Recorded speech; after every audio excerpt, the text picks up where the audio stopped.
আমি তোমায় বিশ্বাস করি দেবী। যে যাই বলুক না কেন, আমি খুব ভালো করে জানি দেবী এ কাজ তুমি কিছুতেই করতে পারো না। তাহলে তো আমাদের আর কিছু করারই থাকতে পারে। তাহলে আমি যাই, আমার তো আর কিছু করার নেই।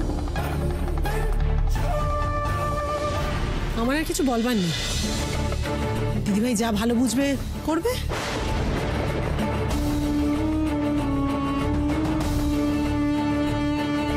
গিন্নিমা, আমরা এবার কি করব?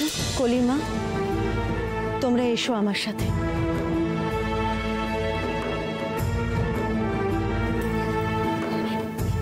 দেবী, কলি, আয় আয়।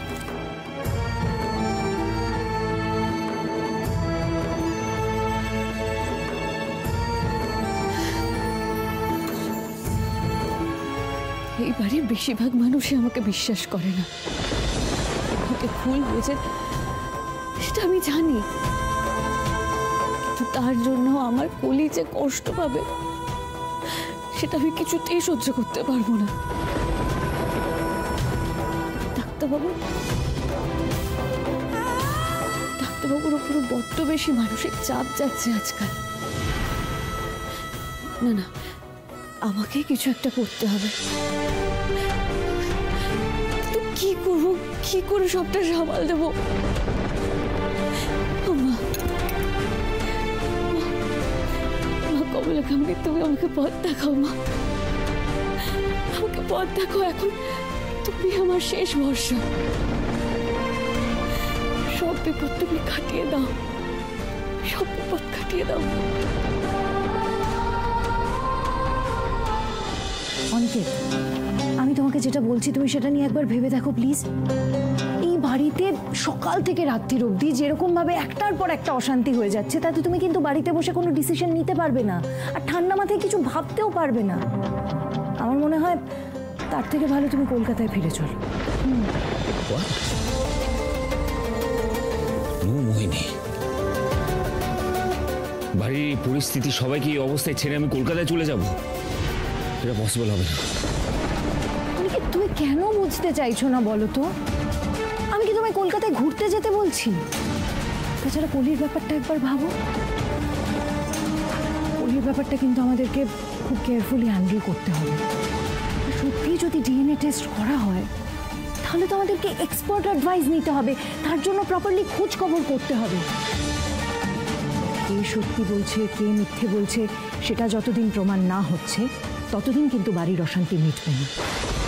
আমি তোমাকে বলছি, প্লিজ টেনশন করো না। আমি তোমার সাথে যাব, আমরা দুজন মিলে দেখবে সিচুয়েশনটা ঠিক হ্যান্ডেল করে নেব। মোহিনী, তুমি প্লিজ বোঝার চেষ্টা করো। যদি আমাকে এক্সপার্ট অ্যাডভাইস দিতে হয়, আমি কোনো সিনিয়রকে ফোন করে আমি ওই অ্যাডভাইসটা নিয়ে নেবো, that is not the problem. কিন্তু এই মুহূর্তে আমি দেবীকে ছেড়ে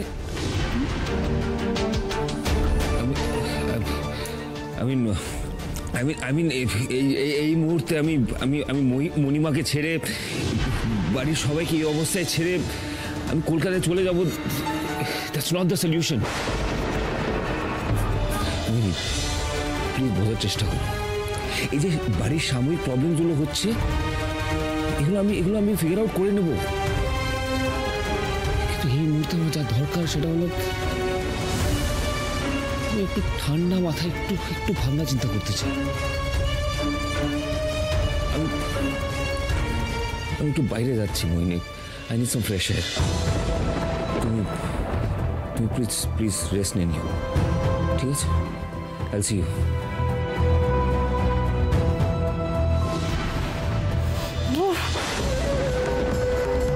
সম্মোহন করার ক্ষমতা চলে গেছে বলে আজকে এত বড় অপরচুনিটিটা আমি মিস করে গেলাম। আমার কাছে যদি ক্ষমতা থাকতো না, এক্ষুনি ওকে বশ করে আমি রাজি করিয়ে ফেলতাম। সব কিছু হচ্ছে ওই দেবীর জন্য। আমার এত বড় ক্ষমতা আমি হারিয়ে ফেললাম ওই দেবীর জন্য।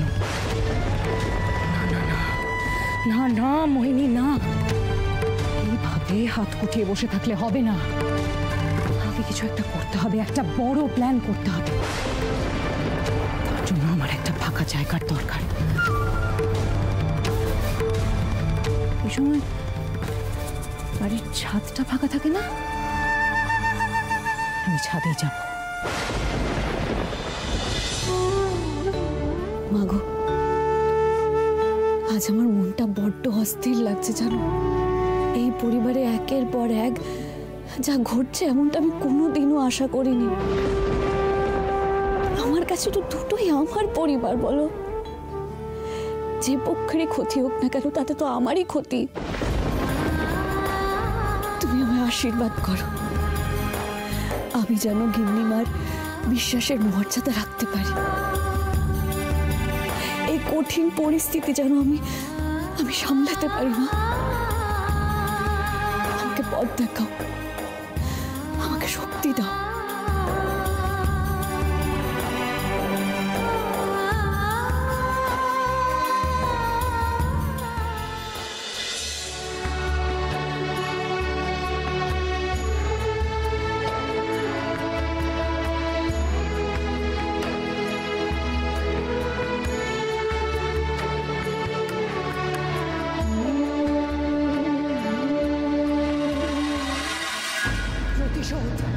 প্রতিশোধ নিতে হবে আমাকে।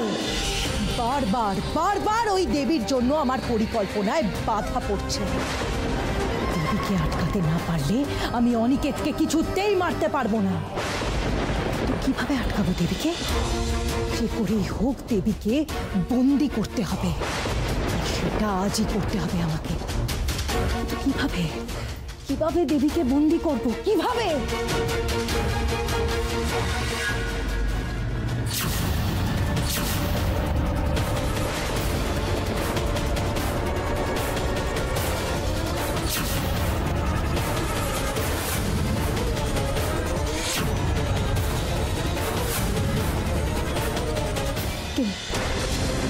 কে আপনি? বলুন, কে আপনি? এই যে আজ আমি ধরা পড়ে গেছি দেবীর চোখে। এবার তো অনিকেত, বাড়ির সবাই সবটা জেনে যাবে। না না, দেবীকে আমায় আটকাতেই হবে। এগোবেন না, একদম এগোবেন না। আগে বলুন আপনি কে? কে আপনি? আপনার কেমন রূপ? না না, আমাকে সবাইকে জানাতে হবে, ডাক্তারবাবুকে এক্ষুনি জানাতে হবে। আপনার আসল রূপটা সবাইকে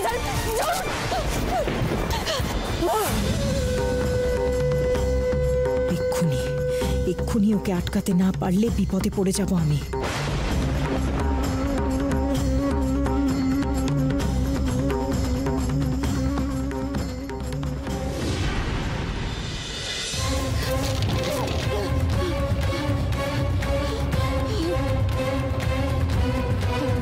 ডাক্তারবাবু, ডাক্তারবাবু, ডাক্তারবাবু, আপনি কোথায় গেলেন?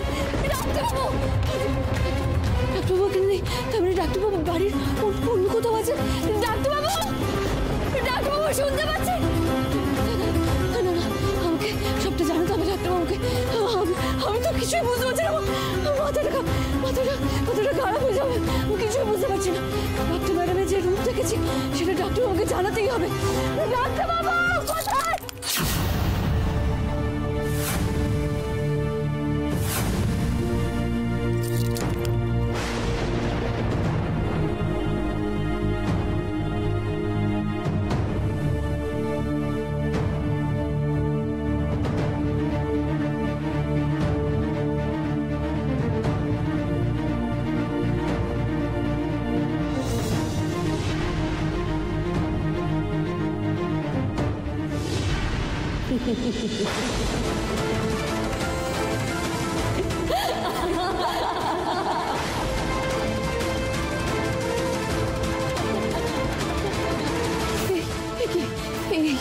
আমি নিজের কি রূপ দেখছি আয়নায়? এটা কি করে সম্ভব?